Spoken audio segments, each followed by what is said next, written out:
Good day, y'all. It's AJ here, your toothless Sage Seeker. As you very well know, I have acquired a few more decks, and I'll be acquiring another deck in the future. So I need to go through my shelf and rearrange it so I have room for said decks, and that means I'm going through my collection. As my deck collecting days are coming to a very bittersweet end, I am going through my collection, making sure the decks I have there are the decks I want to keep.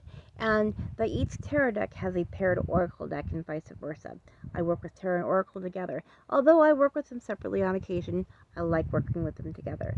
So today I want to share with you a very interesting deck pairing. These are both thrift store specials.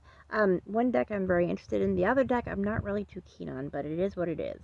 The decks I have today is the the Rider-Waite-Smith deck. This is a 2019 printing. And the thing is about this deck that I don't like is the images are very garish. They remind me of a knockoff deck. I don't know what US Games, because it's quote-unquote authorized deck. I don't know what US Games was thinking, but this is nothing like the old Rider-Waite-Smith decks I remember. Eventually, I will get an official Rider-Waite-Smith deck that actually feels right. Something similar to a 1970s deck if possible.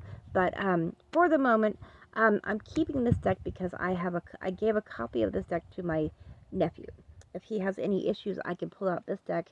I can look at the cards and help him go through whatever it is he's having with his cards.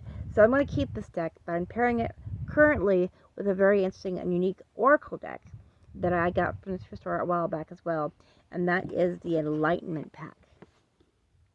Very interesting and different type of Oracle deck.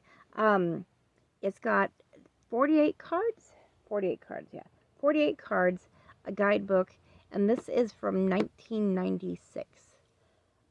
Those were the days, were they? Were they not? So it's a vintage deck for what it is. Very interesting, very different. I guess it's to help you find enlightenment in your life, and there's a very specific way you're supposed to use this deck, but as you know me, you give me a deck with words on it, I will try and read it like an oracle. So today, let's pull some cards from the Enlightenment pack and the garish 2019 printing of the Rider-Waite-Smith deck. What's the message for the collective today?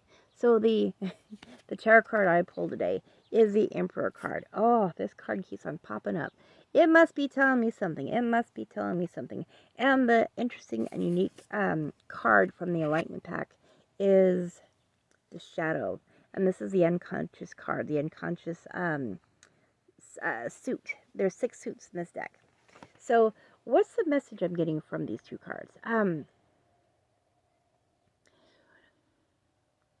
Being an emperor requires a lot of it requires a lot of you to take on that mentality of an emperor, to rule, to have authority. But there's a shadow side to it. You have to be cautious about overstepping your bounds, overdoing your authority, having a power trip. You have to be careful about these things.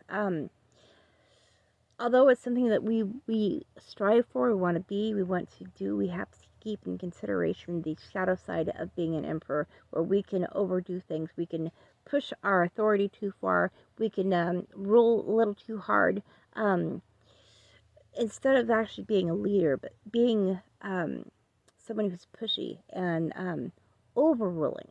So that's one thing we need to take in consideration when it comes to taking on that aspect of the emperor role, is to be careful that the shadow side of the emperor role doesn't overwhelm or overtake the light side of it, which is a good person who knows how to lead with authority, with mindfulness and integrity. So with that, I want to wish everybody namaste. I'll see you guys in my next reading, and as always, y'all come back now here.